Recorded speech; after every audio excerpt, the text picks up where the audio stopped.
제79차 최고위원회의를 속개합니다.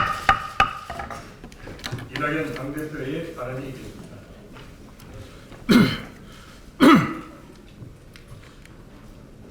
어제 윤석열 검찰총장이 중대범죄수사청, 중수청 설치 논의에 반발하며 사퇴했습니다. 민주당은 중수청 설치 여부에 대해 결론을 내지 않고 의견을 수렴하는 과정이었습니다.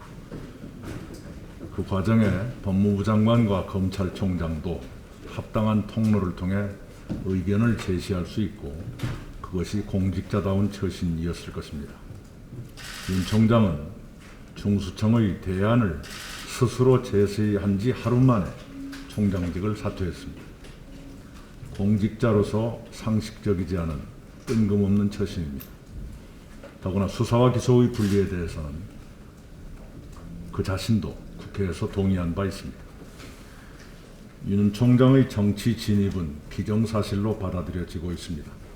특히 사퇴 직전 움직임과 사퇴의 변은 정치 선언으로 보였습니다. 본인 스스로가 검찰총장 재임 시절부터 선택적 수사와 선택적 기소 논란 등으로 검찰의 정치적 중립성에 대한 격렬한 시비를 일으키더니 사퇴도 그렇게 하셨습니다. 그가 검찰에 끼친 영향은 냉철하게 평가받을 것입니다. 이제 검찰의 정치적 중립성 회복까지 시급한 과제가 되어버린 현실이 역설적입니다. 지난 수십 년 동안 검찰은 수사권과 기소권을 독점한 채 권한과 영향력을 유지 확대해왔습니다.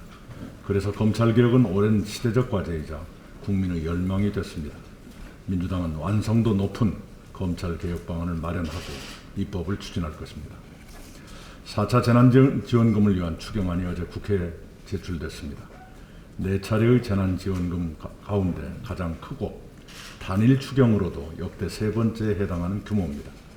당정이 넓고 두텁게 그리고 사각지대를 최소화하며 피해계층과 취약계층을 지원하기 위해서 노력했습니다. 그러나 코로나 피해가 워낙 심각해 충분치는 못할 것입니다. 예결위와 관련 상임위 심사 과정에서 보완이 있기를 바랍니다. 농업도 피해가 큰 업종입니다. 비대면 수업으로 학교 급식이 없어지고 외식업 위축으로 농수산물 판매가 줄었기 때문입니다. 많은 사람이 함께하는 각종 행사가 금지돼 꽃 판매가 타격을 받았고 버스 업계 등도 일자리가 줄었습니다. 추경 심의에서 고려되길 바랍니다. 자영업자와 소상공인들은 재난지원금과 함께 저금리 대출을 많이 원하고 계십니다. 특히 신용도가 낮은 저신용 소상공인들은 가게나 기업 운영에 필요한 자금을 대출받는데 애로가 많다고 하소연했습니다. 그래서 저신용 소상공인들은 상대적으로 문턱이 낮은 제2금융권으로 그것마저도 어려운 분들은 사채로까지 내몰리고 있습니다. 정부와 금융당국은 소상공인들을 위한 금융지원 프로그램을 마련해 놓았습니다. 6개월간 추가 대출 만기 연장과 이자 유예도 발표했습니다. 그러나 현장에서는 아직 해갈에 크게 못 미친다면서 특단의 대책이 필요하다고 말씀하십니다. 정책위는 정부와 함께 현장 수요에 걸맞는 금융지원 방안을 마련해 주시기 바랍니다. 코로나19 백신 접종이 시작된 지 일주일이 지났습니다. 우리보다 먼저 접종을 시작한 다른 나라들보다 더 빠른 속도를 보이며 접종이 순조롭게 진행되고 있습니다. 접종에 동참해 주신 국민 여러분께 감사드립니다. 그러나 백신이 유전자를 변화시킨다거나 치매를 일으킨다는 등 가짜 뉴스가 돌고 가짜 백신을 파는 사기 행위까지 나타나고 있습니다. 불신과 공포를 주장하는 가짜 뉴스와 그에 편승한 사기 행위는 결코 용납할 수 없습니다. 당국의 철저한 대처를 바랍니다. 민주당은 정부와 함께 11월 집단 면역이 형성되기까지 안전하고 신속한 접종이 이루어지도록 최선을 다하겠습니다.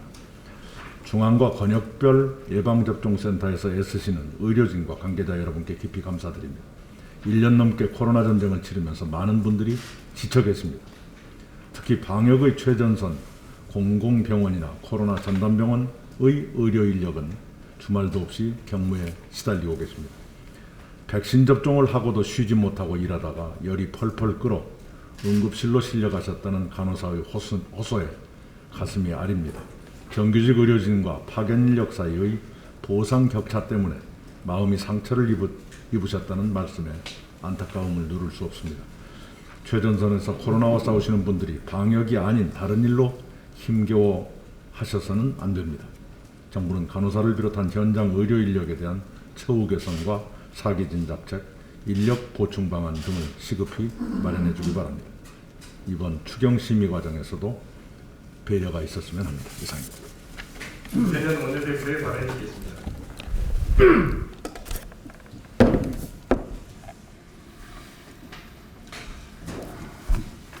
마지막까지 공직자의 본분을 저버린 윤석열 전 총장의 언행에 유감을 표합니다. 원래 공직자는 정치 중립적 자세로 편견 없이 직무를 수행하는 공복입니다. 검찰개혁에 대한 편견과 저항으로 점철된 그의 행보는 마지막까지 정치검사의 전형을 보여주었습니다. 윤석열 전 총장의 갑작스러운 사의 표명은 정치 개시를 위해 미리 기획한 행보로밖에는 읽히지 않습니다. 법치는 명분에 불과했고 일부 정치검사의 기득권과 자신의 정치적 입지를 지키기 위해 검찰 조직을 이용해 왔음이 분명해졌습니다. 윤석열 전 총장은 지난 1년 8개월간 검찰 기득권 사수에만 몰두했습니다. 자의적 수사와 선택적 정의로 검찰개혁에 대한 국민의 기대를 배반했습니다. 검찰 독립의 상징처럼 내세우던 총장의 임기마저 내던져버린 것을 국민은커녕 대다수 검사들도 납득하기 어려울 것입니다. 윤석열 전 총장은 검찰 역사에서 권력욕에 취해 검찰총장의 직위를 이용한 최악의 총장으로 기록될 것입니다. 검찰개혁을 호도하는 윤석열 전 총장의 주장은 과대망상 수준입니다. 내가 밉다고 해서 국민 안전과 이익을 인질 삼아서는 안 된다는 주장은 황당하기까지 합니다. 본인이 미워서 나라의 제도를 바꾼다고 착각하는 자체가 윤석열 전 총장이 얼마나 자기중심적 사고로 세상을 해석하는지 드러냅니다. 대의에 대한 헌신, 정치에 대한 소명의식 없이 권력욕 하나로 정치를 해보겠다는 윤석열 전 총장이 조만간 정치판에 뛰어들 것으로 보입니다. 그러나 편견, 무책임, 자기도취에 빠진 윤석열식 야망의 정치가 보여줄 결말은 뻔합니다. 언제나 그랬듯이 시대적 소명이 없는 정치적 결말은 허망하기 때문입니다. 저희 더불어민주당은 민간인이 된 윤석열 전 총장이 무엇을 하든 신경 쓰지 않고 국민의 기본권을 지키고 사법정의 실현을 위한 검찰개혁을 흔들림 없이 추진해 나갈 것입니다. 그제 미얀마 군부의 무차별 총격에 38명이 목숨을 잃는 참사가 벌어졌습니다. 지난달 28일 피해 일요일에 이어 또다시 대규모 유혈 진압이 이루어진 데 대해서 큰 충격을 받습니다. 미얀마 경찰과 군인들은 비무장 시민들에게 경고 사격도 없이 총격을 가한 것도 모자라서 조준 사격까지 한 것으로 알려졌습니다. 반대 시위에서 안타깝게 숨진 19세 여성의 옷에는 민주주의 회복을 희망하는 다 잘 될 거야 라는 메시지가 적혀 있었습니다. 그 여성이 SNS에 한국어로 남긴 미얀마를 구해줘라는 호소가 마음을 아주 무겁게 합니다. 더불어민주당은 민주주의를 지키기 위한 미얀마 시민들의 불복종 운동을 지지하고 응원하며 연대합니다. 무차별한 폭력도 미얀마 시민들의 민주주의에 대한 열망을 꺾지 못할 것입니다. 미얀마 군부의 유혈 진압을 강력히 규탄하며 자국민을 향한 무력 사용을 즉각 중단할 것을 촉구합니다. 또한 구금된 아웅산 수치 등 모든 정치인을 조속히 석방해야 합니다. 미얀마의 민주주의 회복을 위해서 국제사회도 적극적인 행동에 나서야 합니다.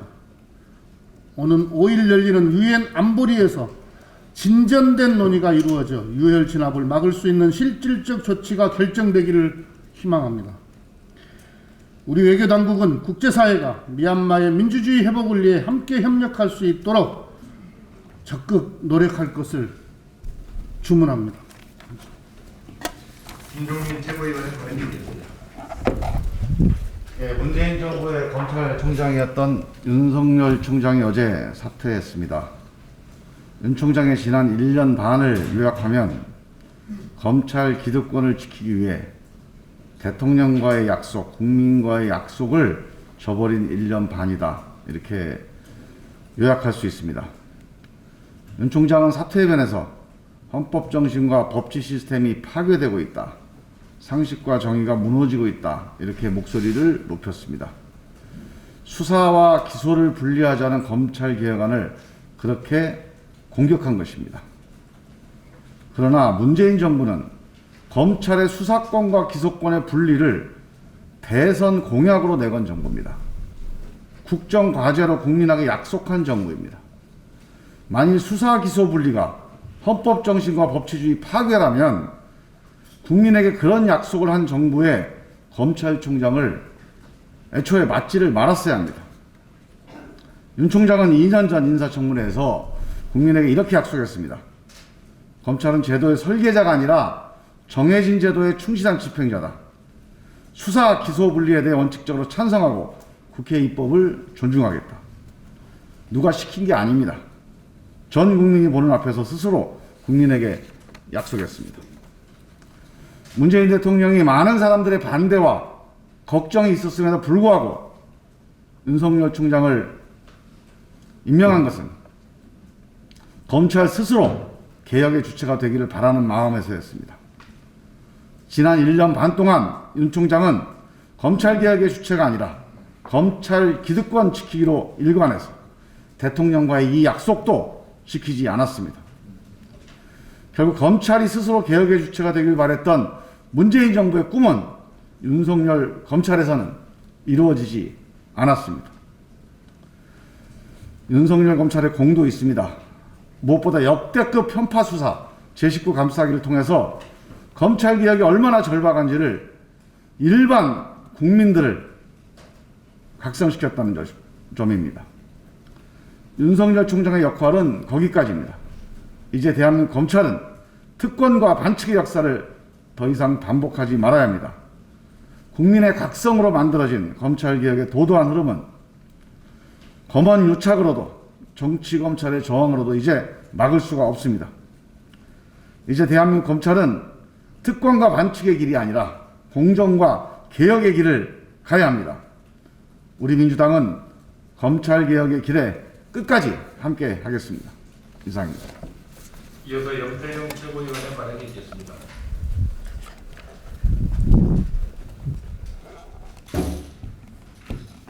저도 윤석열 검찰총장의 사퇴권에 대해서 한 말씀 드리지 않을 수가 없습니다. 그동안 검찰 본연의 업무보다 마치 정치 무대의 주인공처럼 행동한 윤석열 검찰총장이 마지막까지 정치인 출마 선언하듯 사퇴 선언을 했습니다. 공직자로서 결코 바람직한 모습이 아닙니다. 조직에 충성한다는 그는 결국 검찰 조직에 철저히 정치 검찰의 멍에만을 씌우고 물러난 것입니다. 정치인 총장은 윤석열 총장이 마지막이기를 간절히 바랍니다. 개혁에는 늘 기득권 저항이 뒤따릅니다. 그동안 검찰 개혁을 위한 부단한 시도와 노력이 있었지만 번번이 좌절되었습니다. 개혁을 하자는데 개혁 대상에게 의존할 수는 없습니다. 검찰이 의견을 개진할 수는 있지만 어디까지나 입법의 테두리 내에서 이루어져야 합니다. 오욕으로 점철된 사법 시스템을 바꾸는 것은 대의민주주의로 선출된 정치 영역입니다. 기소 독점이란 막강한 권력의 검찰이 정치 영역에까지 나서면 민주주의는 크게 위협받게 됩니다. 어떤 경우에도 검찰 개혁이 흔들리는 일은 결코 없을 것임을 우리 민주당은 분명히 밝힙니다. 작년 12월부터 우리 민주당은 지방소멸 대응 TF를 운영해 왔습니다. 그리고 엊그제인 지난 3일 이낙연 당대표님을 모시고 지난 3달간의 활동 성과를 보고하는 자리를 가졌습니다. TF 활동의 소회는 한마디로 절박함입니다. 그리고 결론은 지방소멸 대응 정책의 대전환입니다. 특히 의료, 교통, 교육, 일자리와 같은 핵심 인프라 구축이 관건입니다. 지금까지 이 방식으로는 안 됩니다. 수요에 맞춘 인프라 구축이 아닌 인프라 구축을 통해 수요를 창출해야 합니다. 또한 지역이 주도해야 합니다. 지역의 주민협의체, 시민사회, 기업들이 혁신적이고 창의적인 지역사업을 펼쳐야 합니다. 그래야 지역을 매력적으로 변모시킬 정주 여건을 만들 수 있습니다. 지방정부가 자율성을 가져야 합니다. 그래야 지역 실정에도 맞고 지속 가능한 추진 체계도 만들 수 있습니다. 우리는 이를 마이크로 뉴딜이라고 부릅니다. 작지만 확실한 변화들이 쌓여서 우리 국토의 70%에 거주하는 지방소멸 위기 지역의 주민 삶도 조금씩 바뀔 수 있을 것입니다. 민주당은 앞으로도 계속해서 지방소멸 대응 정책을 보다 치밀하게 준비해야겠습니다. 정부는 지방소멸 위기 대응 정책을 총괄하는 컨트롤타워 설치와 통합적인 행정체계 구축 방안을 적극적으로 마련하기 바랍니다. 그리고 국회는 지방소멸 대응 관련 입법과제 정비와 법률 지원에 적극 나서주시기 바랍니다. 지방소멸 대응에 우리의 지속가능한 미래가 달려 있습니다. 이상입니다. 노웅래 최고위원의 발언이었습니다. 윤석열 전 총장의 사퇴는 한마디로 배신 행위입니다. 먼저 검찰에 대한 배신 행위입니다. 제 식구 감싸기에만 몰두한 나머지 검찰의 잘못된 선택적 정의를 옹호하다가 정작 중요한 논의를 앞두고는 스스로 직을 걷어차버렸습니다. 결국 검찰 조직에 있어 독이 든 사과가 될 것입니다. 또 하나는 국민에 대한 배신입니다. 파격적으로 윤 전 총장을 발탁한 것은 촛불 정부의 검찰총장으로서 적폐 청결을 하라는 국민들의 여망을 반영한 것이었습니다. 그러나 그의 충성은 국민이 아니라 검찰이라는 조직을 향한 것이었고 강직함으로 보였던 모습은 아집과 불통이었음이 드러났습니다. 그러면서 마지막까지 자신의 정치적 이익을 계산해서 사퇴 시점을 정한 지금의 모습은 국민들에 대한 배신 행위 그 자체입니다. 이번 야당발 기획 사퇴이디에 누가 있는지는 두고 봐야겠지만 아무리 저들 적폐 무리와 손을 잡는다 하더라도 결국 소모품으로 이용만 당하고 사라진 이해창, 황교안 전 총리의 전철을 밟을 것으로 보입니다. 다시 한번 윤 전 총장의 기획사태에 대해 깊은 유감을 표하며 국민을 배신한 정치 검찰의 말로를 끝까지 지켜보겠습니다. LH의 이번 광명 시흥지구 투기 문제는 단순히 개인 일탈로 보아서는 안 되는 문제입니다. 13명이나 내부 정보를 이용해 투자를 했다면 이는 조직 전체의 모럴 해저들을 의심해야만 합니다. 사퇴 이후 LH 직원이 온라인상에 자신들은 투자도 못하냐라며 오히려 적반하장으로 나온 것은 이미 이 집단의 도덕성 자체가 상실돼 있음을 반증하는 것입니다. 그러다 보니 LH 현 직원이 부동산 투기를 조장하는 일타 경매 강사로 유튜브에서 버섯이 활동하는 어이없는 일까지 발생한 것입니다. 엄정하고 확실한 대처가 필요합니다. 단순히 3기 신도시에만 한정할 것이 아니라 10년 내 개발 예정구역에 대한 매매 과정 전체를 살펴봐야 할 것입니다. LH 전 직원뿐만 아니라 국토부 관련 직원들까지 전수조사해야 합니다.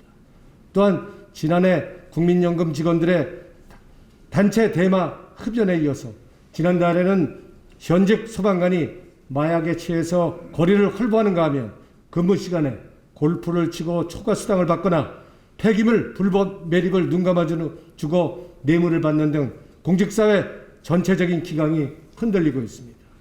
이번 기회에 대대적인 감찰을 통해서 공직사회 기강을 바로 세워줄 것을 정부 당국에 강력히 촉구합니다. 이상입니다.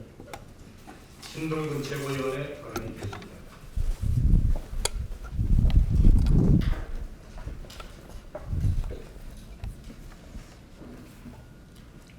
구밀복검이라는 말이 있습니다. 입에는 꿀을 바르고 뱃속에는 칼을 품고 있다는 뜻입니다. 말은 꿀맛같이 달콤하게 하지만 속으로는 남을 해칠 생각을 함을 이루는 말입니다. 윤석열 총장이 사의를 표명했습니다. 구밀복검보다 더 나쁜 구검복밀입니다. 입 밖으로는 검찰주의자를 내세우며 검찰의 독립성, 중립성을 주장하지만 내심으로는 달콤한 정치적 탐욕을 깨왔음이 날 것 그대로 드러났습니다. 그 표리부동함에 혀를 내두르게 됩니다. 검찰의 수사 기소 분리는 문재인 대통령 후보 시절 공약이었습니다. 유승민 전 의원도 바른미래당 후보 시절 수사 기소 분리와 수사청 신설을 공약으로 냈던 사실이 있습니다. 심지어 국민의힘 각상도 의원도 2019년 같은 내용의 법안을 낸 적이 있습니다. 윤석열 총장 또한 2년 전 인사청문회 당시 국회 수사권 조정 논의에 대해서 국회에 제출된 법안이나 국회에서 거의 성안된 이런 법들을 저희가 이거 틀린 거라는 식으로 좀 폄훼한다거나 저항할 생각은 없습니다라고 답했습니다. 심지어는 검찰은 제도의 설계자가 아니라 정해진 제도에 충실한 집행자입니다라고 단언했습니다. 아직 국회 수사기소 분리와 관련된 검찰개혁 특위안은 발의조차 되지 않았고 입장을 조율하는 절차에 들어가지도 않았습니다. 검찰의 정리된 입장이 제출된 것도 아니고 법무부에 관련된 절차를 진행한 것도 없습니다. 민주당은 충분한 의사수렴 절차를 거치겠다고 여러 번 공언했습니다. 그럼에도 윤 총장은 마치 풍차를 무찌르야 할 거인으로 착각하고 돌진했던 돈키호테와 같이 아직 발의도 되지 않은 검찰개혁 법안을 핑계로 폭주를 하고 있는 것입니다. 2년 전 수사 기소의 분리의 동의를 표했던 윤석열 총장이 이제와 말을 바꾸어 부패 완판이라며 선동을 하고 있는 것입니다. 본인의 정치적 탐욕 외에는 손바닥 뒤집는 듯한 입장 번복을 달리 설명할 길이 없습니다. 윤 총장이 입으로는 부패 완판을 말했지만 본심은 탐욕 끝판에 있었던 것입니다. 반짝반짝 별의 순간을 달콤하게 꿈꿀지 모르겠으나 어느 순간부터 정신 번쩍 들게 하는 벌의 순간이 도래함을 깨닫게 될 것입니다. 윤 총장 자신의 영달을 위해 검찰을 수단으로 삼았음이 드러났습니다. 결국 검찰도 망가뜨리고 자신도 망가뜨렸음을 알고 크게 후회할 날을 멀지 않아 맞게 될 것입니다. 논에서 개구리 울음소리가 아무리 시끄럽다 해도 농부는 때에 맞춰 무내고 김매고 해야 합니다. 어떤 상황이 있더라도 당정청은 해야 할 일을 꿋꿋이 해나가면 됩니다. 코로나 백신 접종, 재난지원금 차질 없이 진행할 것입니다. 검찰개혁 법안도 절차대로 진행해 나갈 것입니다. 이상입니다. 이어서 양상자 최고위원의 발언이 있겠습니다.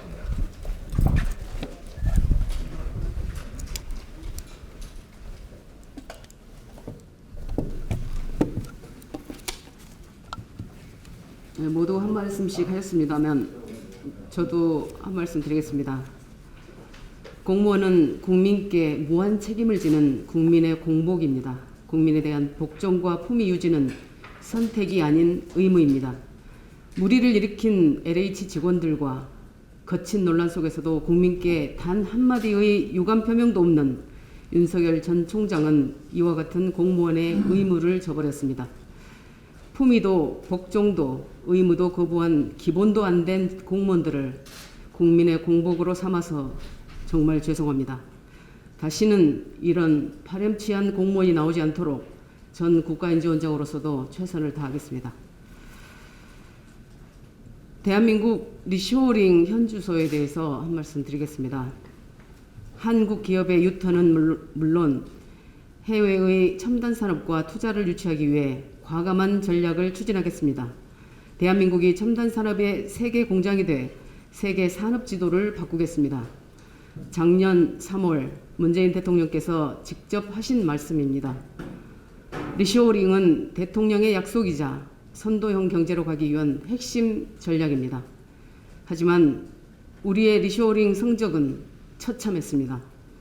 리쇼어링이 추진된 2013년부터 올해 1월까지 국내로 복귀한 기업은 총 91개로 연평균 12개에 불과합니다.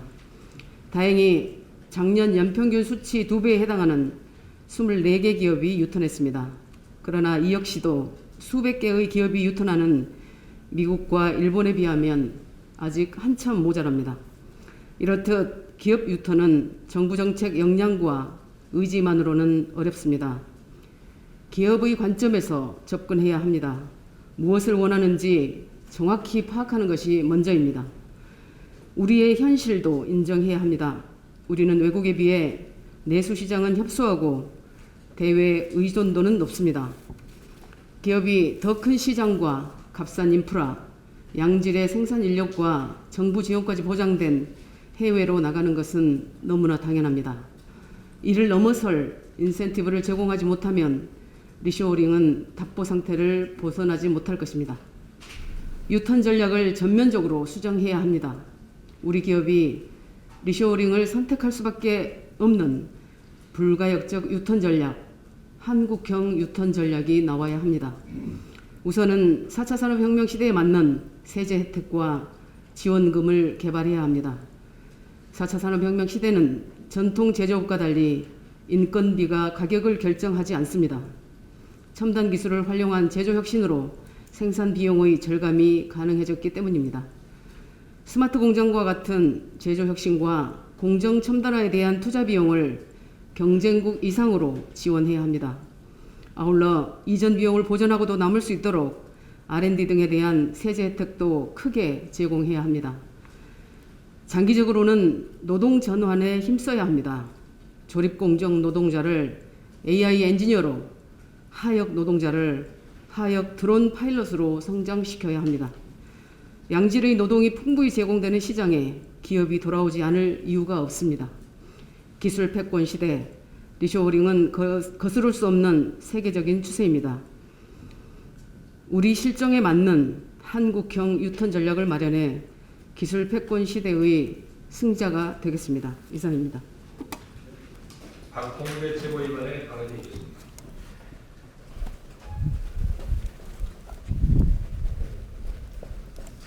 지난해 사상 처음으로 출생아보다 사망자가 더 많은 인구 데드크로스가 발생했습니다. 합계 출산율도 0.84명까지 떨어져 OECD 평균인 1.63명의 절반 수준을 나타냈습니다. 대한민국의 미래가 위태롭습니다. 이런 상황에서 여성 노동자의 임신, 출산, 육아의 권리를 침해하는 직장 갑질이 근절되지 않고 있다는 소식까지 전해졌습니다. 지난 1일 시민단체 직장갑질 119가 관련 사례들을 공개했습니다. 모 어린이집 원장은 결혼 계획이나 임신 계획이 있으면 사직서를 제출해야 된다고 말했고, 어떤 여성 노동자는 출산 예정인 임산부인데 출산 휴가를 논의하던 중에 해고를 통보받았다고 진술했습니다. 모 병원장은 임신을 이유로 퇴사를 종료해 그만둔 직원을 언급하며 입사할 때는 임신 계획이 없다고 하더니 몰래 임신한 사기꾼이라고 말했다고 합니다. 유엔이 세계 여성의 해로 정했던 1975년 은행 여성 노동자들은 결혼을 하면 퇴직하기로 한 결혼 각서제 폐지 운동을 펼쳐 이듬해 제도 폐지를 이뤄냈습니다. 45년이나 지난 지금도 반인권적 행위를 자행하는 사업주들이 있다니 분노를 금할 수 없습니다. 현행 남녀고용평등법은 사업주가 여성 노동자의 혼인, 임신, 출산을 퇴직 사유로 하는 근로계약을 체결하는 경우 처벌하도록 규정하고 있지만 실제 처벌되는 경우는 극히 드뭅니다. 고용노동부는 여성을 차별하고 출생률을 더 악화시키는 악질적인 직장갑질을 막기 위해 피해자 신고가 없더라도 관련법을 위반한 사업주를 제재하고 임신, 출산 등의 권리를 보장하는 내용이 취업규칙에 명시되도록 근로감독을 강화해 주시기 바랍니다. 우리 당은 육아휴직뿐만 아니라 임신, 출산 등에 관한 불리한 처우에도 제재가 가능하고 특수고용직, 기간제, 간접고용 노동자도 권리를 보장받을 수 있도록 관련법을 보완해 나가겠습니다. 지난달 2일 우리 당 이수진 의원께서 발의하신 직장 내 괴롭힘 방지법 개정안이 환노위 법안 소위를 통과했습니다. 근로기준법 내 조항으로 2019년 7월부터 시행된 직장 내 괴롭힘 방지법은 이전에는 규율되지 않았던 직장 내 괴롭힘 문제를 법률의 테두리 안으로 가져왔다는 점에서 큰 의미가 있지만 그간 한계점에 대한 지적도 있었습니다.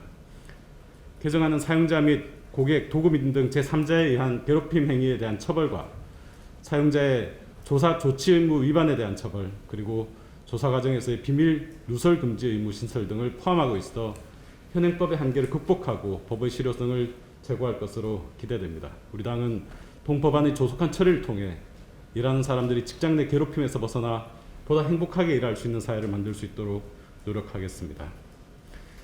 윤 전 총장께 한 가지 여쭙니다. 국민만 바라보고 일해왔고 앞으로도 국민들만 생각하라는 글에서 말씀하신 국민은 대체 어떤 국민을 말하는 것입니까? 기소 의견으로 송치된 노동자를 탄압한 부당노동행위 사건들을 검찰이 절반밖에 기소하지 않은 이유, 그리고 채용 비리를 저지른 금융지주 부회장이 수사 개시 3년이 다 되도록 1심 판결도 받지 않은 이유 대체 무엇입니까?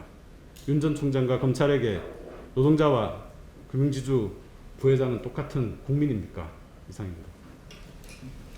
마지막으로 박성민 최고위원의 발언이 있겠습니다.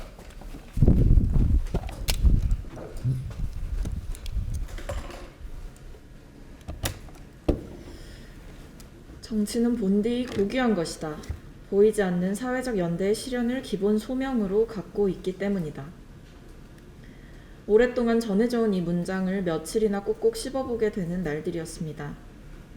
내 눈앞에 버젓이 존재하는 동료 시민을 마치 존재하지 않는 이처럼 여기는 사회적 방관이 지속되어 왔다는 사실과 한 사람의 존엄이 훼손당하고 있다는 사실을 알면서도 그의 삶과 존엄을 지켜내지 못했다는 무거운 책임감이 마음을 짓누르는 나날이었습니다. 지금껏 우리 사회가 잃어버린 수많은 생명이 떠올랐고 변하지 않는다면 앞으로도 같은 이유로 함께 살아가고 있는 이들을 허망하게 잃을지도 모르겠다는 두려움을 느꼈습니다. 혐오와 차별은 어떤 경우에도 정당화될 수 없습니다. 오직 자기 자신으로 살아가고자 하는 이들이 더는 외롭지 않도록 그토록 고귀한 정치는 사회적 연대의 실현이라는 근본적 소명에 충실해야 하지 않겠습니까? 변희수 하사님 미안합니다. 삼가 고인의 명복을 빕니다. 이상 모두 발언을 마치고 회의를